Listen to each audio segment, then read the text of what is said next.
Exercise 4.6 इसका ये question number first है। x plus 2y is equal to 2x plus 3y is equal 3। इसमें हम लोग एक मैट्रिक्स ए बना रहे हैं। देखो x का कोफिशिएंट 1, y का कोफिशिएंट 2, ऐसे यहाँ पे 2 3। बी मैट्रिक्स के लिए इक्वल में जो टर्म्स हैं 2 3। x एक मैट्रिक्स जिसमें वेरिएबल कंटेन हो जाएंगे x और y। ये बात समझ में आ गई? Yes sir. अब हम लोग डिटर्मिनेंट a निकालेंगे। डिटर्मिनेंट a की वैल्यू हमने निकाली 3 बन जा 3 माइनस 4 माइनस का 1। ये डज नॉट इक्वल टू 0 है, डज नॉट इक्वल टू 0 है। हमें अभी कंसिस्टेंट और इनकंसिस्टेंट चेक करना है। क्या चेक करना है? कंसिस्टेंट और इनकंसिस्टेंट। कंसिस्टेंट एंड इनकंसिस्टेंट क्या होते हैं? कंसिस्टेंट और इनकंसिस्टेंट। कंसिस्टेंट का मतलब होता है एटलीस्ट वन सॉल्यूशन। क्या मतलब होता है? At least one solution.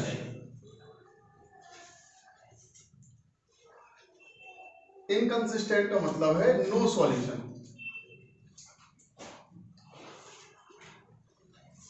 ठीक है, तो इसमें हम लोगों ने चेक किया तो ये डज नॉट इक्वल टू 0 है, इसका मतलब कंसिस्टेंट है। ये बात समझ में आ गई? जहां पे कंसिस्टेंट होगा वहां पे हम सी बना के एक टिक लगा देंगे, जहां इनकंसिस्टेंट होगा तो हम ये सी बना के क्रॉस कर देंगे उसको। ठीक है ना? समझ में आ जाएगा इतना?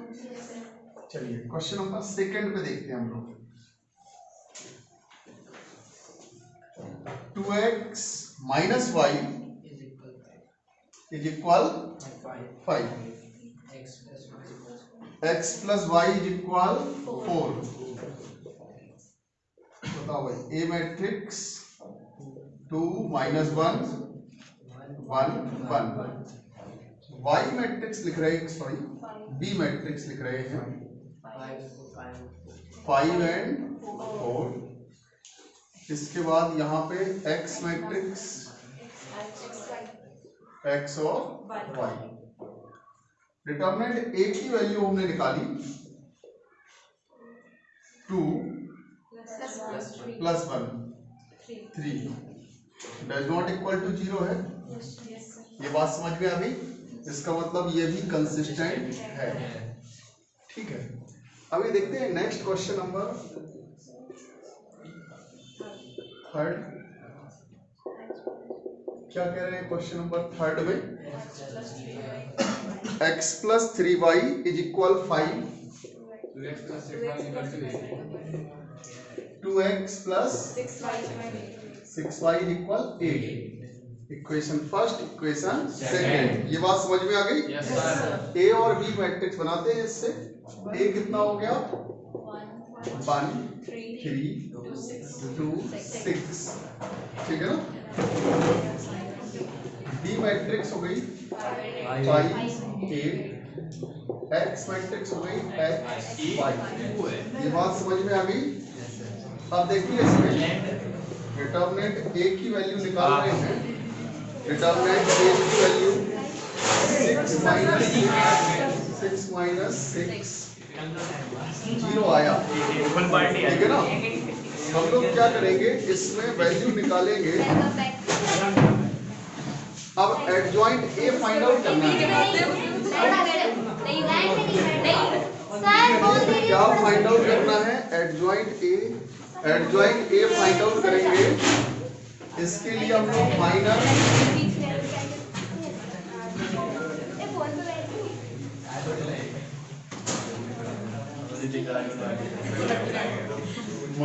कोफैक्टर्स फाइंड आउट करेंगे।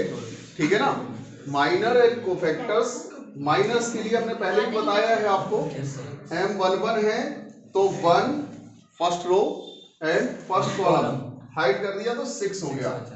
फिर 1 2 1 2 बचा, 2 बचेगा, 2 1 3 बचा, ये 1 हो गया।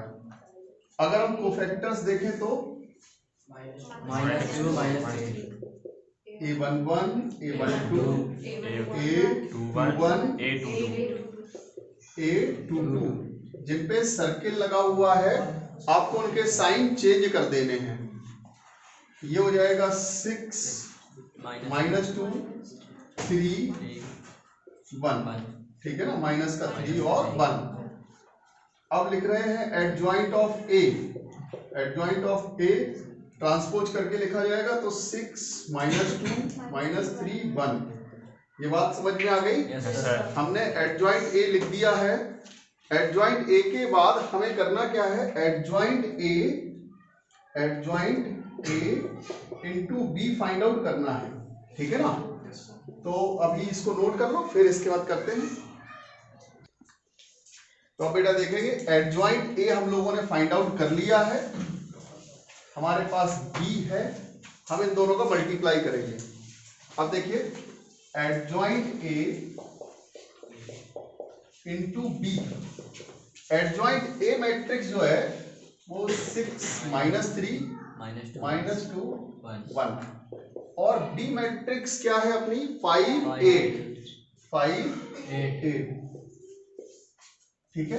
फर्स्ट वाले की रो सेकंड वाले के कॉलम, फर्स्ट वाले की रो सेकंड वाले के कॉलम, ठीक है ना। लिखते हैं इसको 5 8 5 8। ये बात समझ में आई?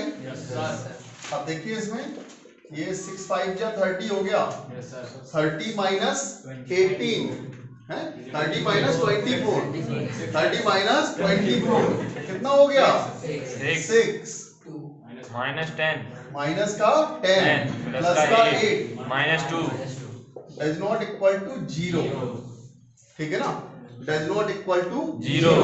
तो क्या हो गया इनकंसिस्टेंट, क्या हो गया इनकंसिस्टेंट मींस नो सॉल्यूशन, ठीक है। अगर इसी को आप कंपेयर करें अपने 10th क्लास से, तो 10th क्लास में आप लोगों ने देखा था A1 upon A2 does not equal B1 upon B2, तो एक सॉल्यूशन आता था unique solution, A1 upon A2 equal B1 upon B2 but not equal C1 upon C2, तो इसमें नो सॉल्यूशन, ठीक है ना।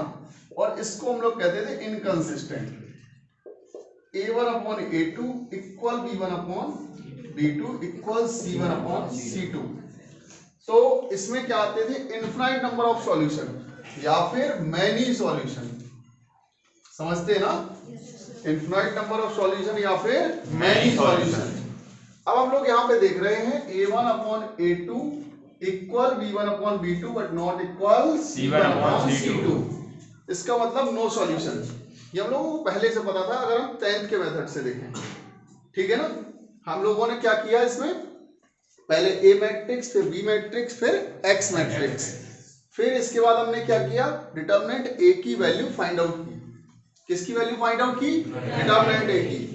फिर इसके बाद हमने देखा डिटर्मिनेंट A की वैल्यू 0 आ गई, इसका मतलब अभी कंसिस्टेंट और इनकंसिस्टेंट दोनों होने के चांसेस हैं। तो आपने क्या किया इसमें एडजॉइंट ए फाइंड आउट किया, minor and cofactor, minor and cofactor. हमने फिर क्या किया एडजॉइंट ए का मल्टीप्लाई किया बी से, अगर ये 0 हो जाता तो इसके इनफाइनाइट नंबर ऑफ सॉल्यूशन आते, कितने आते इनफाइनाइट नंबर ऑफ सॉल्यूशन। ये डज नॉट इक्वल टू 0 है इसलिए नो सॉल्यूशन आया, नोट कर लो इसको।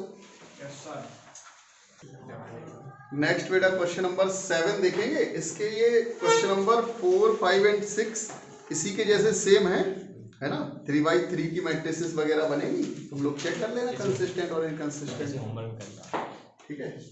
हाँ होमवर्क मान सकते हैं आप। 5x + 2y is equal 4, 7x 3y is equal 5। ये आप लोगों ने 10th क्लास में सॉल्व किए होंगे सब्स्टिट्यूशन, एलिमिनेशन और क्रॉस मल्टीप्लिकेशन मेथड से, ठीक है ना। अब आपको यहाँ पे डिटर्मिनेंट का यूज करके सॉल्व करना है। ए मैट्रिक्स बताओ। 5 7 3 ठीक है, 4 5 4 5 ठीक है, x एक्स मैट्रिक्स हो गई एक्स वाई, ठीक है ना। Yes sir. इसके बाद अब देखेंगे इसमें हम लोगों को क्या करना है, पहले निकालना है determinant A 15 minus 14 is equal 1, ठीक है। फिर इसके बाद अब निकालना है adjoint of A, adjoint of A. Adjoint of A कैसे निकालोगे, पहले माइनर, माइनर कैसे 3 हो गया ये m, फिर इसके बाद 1 2 7 m 2 1 2 m 2 2 5। ये तो सभी लोग समझ गए होंगे आप माइनर और कोफैक्टर्स कैसे निकालते। अब आते हैं कोफैक्टर्स पे, a11 a12 जिन पे हमने सर्कल किया है, सिर्फ साइन चेंज करना है ना। हमने उस दिन बताया था आपको, जैसे सपोज a11 निकालना है हमें, तो -1 की पावर 1 + 1 1 + 1 और m11। तो सिंपल सी बात है, जिनका सम इवन होगा उनका कोई साइन चेंज नहीं होना है, जिनका सम ऑड होगा उनका साइन चेंज होना है, जिनका सम ऑड होगा उन्हीं का साइन चेंज होना है, अदरवाइज कोई साइन चेंज नहीं होना है। तो हमने उनको सर्किल ही कर दिया है, आसान रहेगा आपके लिए समझना। आते हैं इसमें, ये कितना हो गया 3 -7 -2 5। एडजॉइंट ऑफ ए 3 -7 -2 5। अब वैल्यू निकालनी है x एंड y की, तो x is equal a inverse b, x is equal a inverse b। तो x मैट्रिक्स xy है, a इनवर्स कैसे निकलता है, 1 determinant a into adjoint a। इससे पहले वाली एक्सरसाइजेस में हमने फाइंड आउट किया है 1 determinant a into adjoint a। Determinant a कहां पर है, ये है 1/1। Adjoint a 3 -2 -7 5। b कहां पर है, b 4 5। ये बात समझ में आ गई। हम लोगों ने वैल्यूज रखी, फिर पहले वाले की रो दूसरे वाले के कॉलम, ठीक है। कॉलम्स को मार्क करते हैं, कितना हो जाएगा 4 5 4 5। ये बात समझ में आ गई। देखते हैं अब इसको, 12 -10 -28 +25, ठीक है। तो यहाँ पे कितना हो जाएगा 2 और ये -3। किसके इक्वल है ये, x y के, x is equal 2 y is equal -3, ठीक है ना। x is equal 2 y is equal -3, ठीक है। नोट करो बेटा।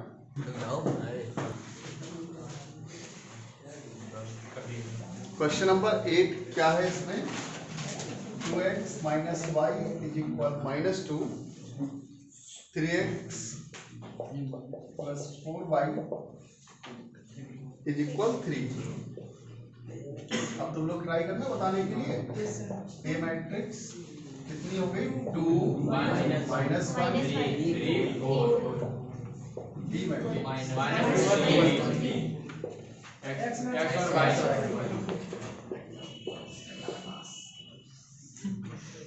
अब देखिए इसमें हमें पहले क्या निकालना है, डिटर्मिनेंट a। डिटर्मिनेंट a की वैल्यू कितनी हो गई, 8 + 3 11। अब क्या फाइंड आउट करेंगे, एडजॉइंट ऑफ a। इसके लिए माइनर एंड कोफैक्टर। माइनर 4 3 -1 2 है ना। अब साइन किनके चेंज करने हैं?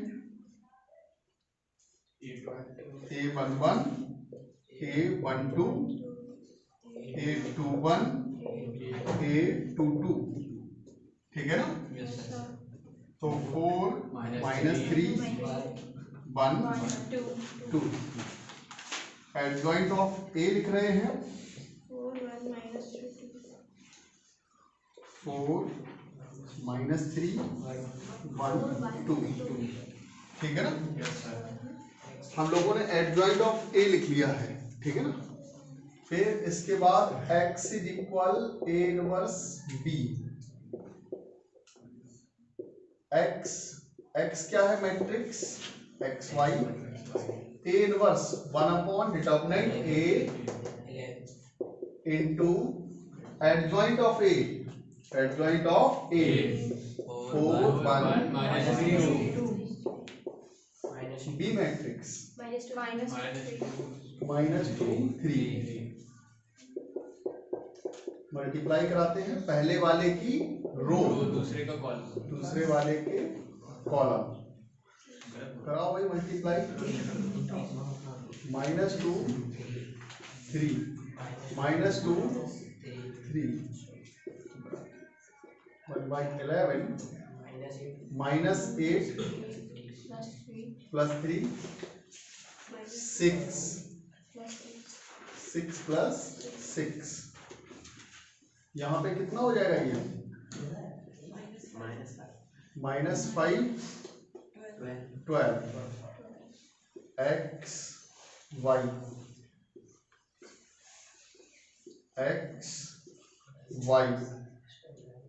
5/11 -5/11 एंड 12/11 x की वैल्यू क्या आई? -5/11 एंड y की वैल्यू कितनी है?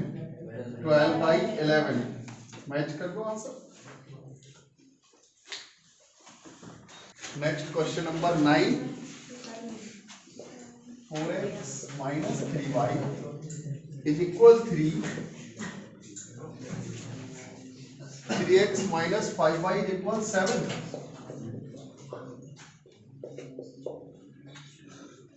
देन देखते हैं इसमें।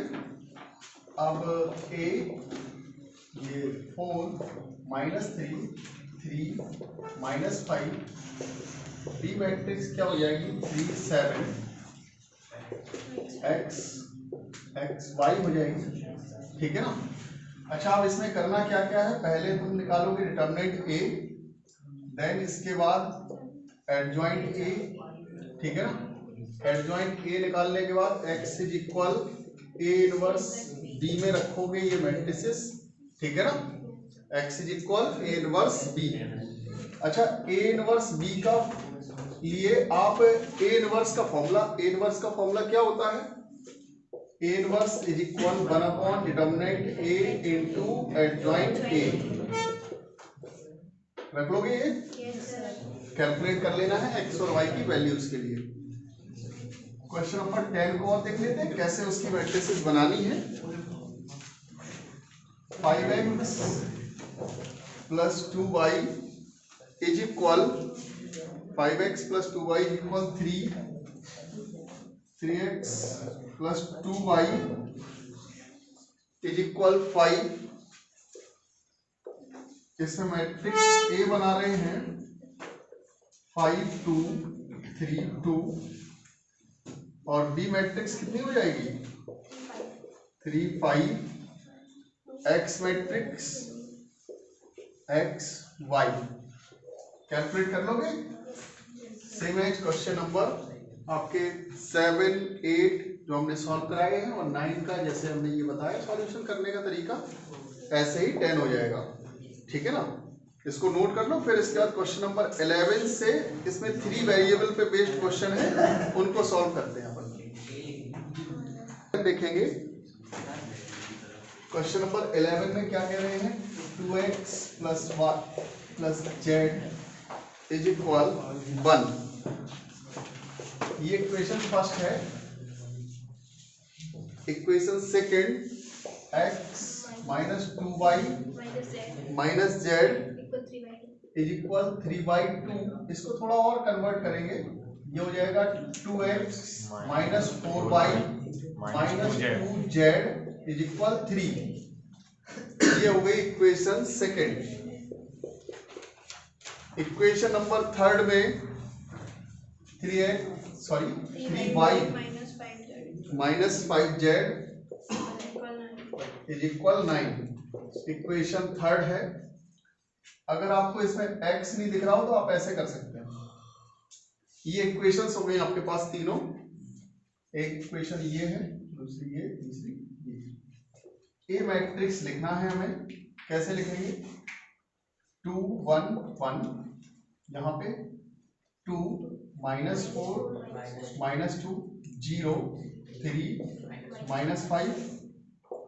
बी मैट्रिक्स लिख रहे हैं,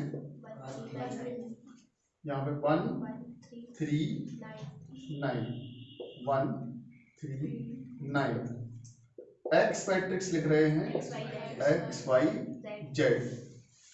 फर्स्टली हम लोग डिटर्मिनेंट ए की वैल्यू फाइंड आउट करेंगे। 2 माइनस 1 और 1। ठीक है, डिटर्मिनेंट ए की वैल्यू कैसे फाइंड आउट करोगे? अब देखिए 2 के सामने वाली टर्म्स छिपाई तो ये हो गया 20 प्लस 6। अगेन माइनस का 10 0 माइनस का 10 माइनस 0। ठीक है ना। फिर इसके बाद अब हाइड कर रहे हैं 1 के सामने वाली टर्म्स को, तो ये कितना हो जाएगा? 6 माइनस 0। ये बात समझ में आ गई? 26 2 जा 52, 26 2 जा 52, माइनस माइनस प्लस, प्लस का 10 प्लस 6 कितने हो गए? ये 68। डिटर्मिनेंट ए की वैल्यू आ गई। अब हमें निकालना है माइनर, फिर इसके बाद कोफैक्टर्स M11 M12, फिर इसके बाद M13 M21 M22 M23 M31 M32 M33।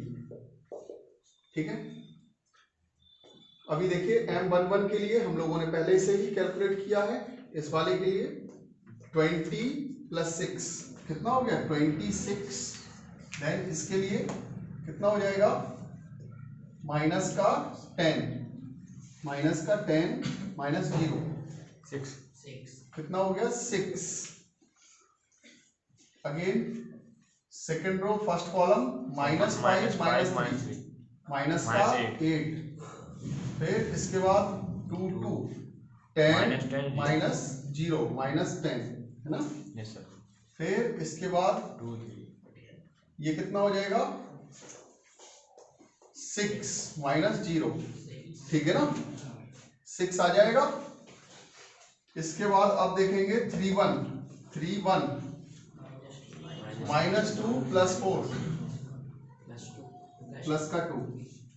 फिर माइनस 4 माइनस 2 माइनस का 6 माइनस का 6 माइनस का 8 माइनस का 2 माइनस का 8 माइनस का 2 माइनस का 10। ठीक है ना, माइनस का 10।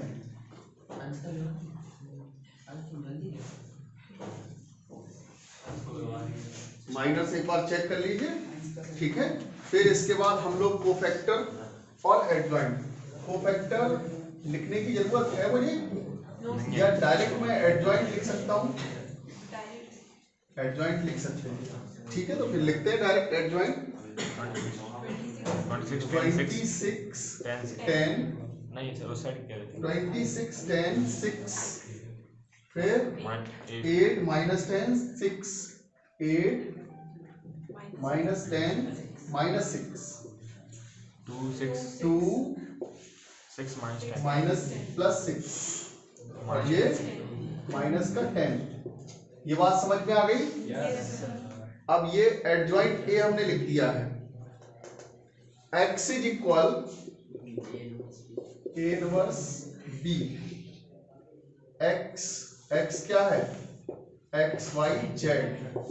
ए inverse 1 determinant a into adjoint A 26 8 2 10 minus 10 6 6 minus 6 minus का 10 और बी मैट्रिक्स क्या है? 1 3 9। क्या है? 1 3 9। मल्टीप्लाई कराएंगे पहले वाले के रो दूसरे वाले के कॉलम, पहले वाले के रो दूसरे वाले के कॉलम। 26 8 2 10 माइनस 10 6 6 माइनस 6 माइनस 10 दूसरे वाले के कॉलम 1 3 9 1 3 9 1 3 9। करते हैं इसको कैलकुलेट।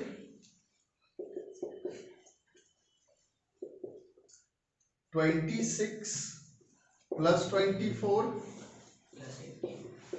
प्लस का 18 10 minus 3 minus 30 sorry 10 minus 30 54 6 minus 18 minus 90। इनको कैलकुलेट करेंगे, कितना आ जाएगा कैलकुलेट करने पे? इनको कैलकुलेट किया कितना हो गया? 68 और ये कितना हो गया? 34 कितना हो गया? 34 और 102 वो भी माइनस का। तो अब देखिए यहाँ पे x y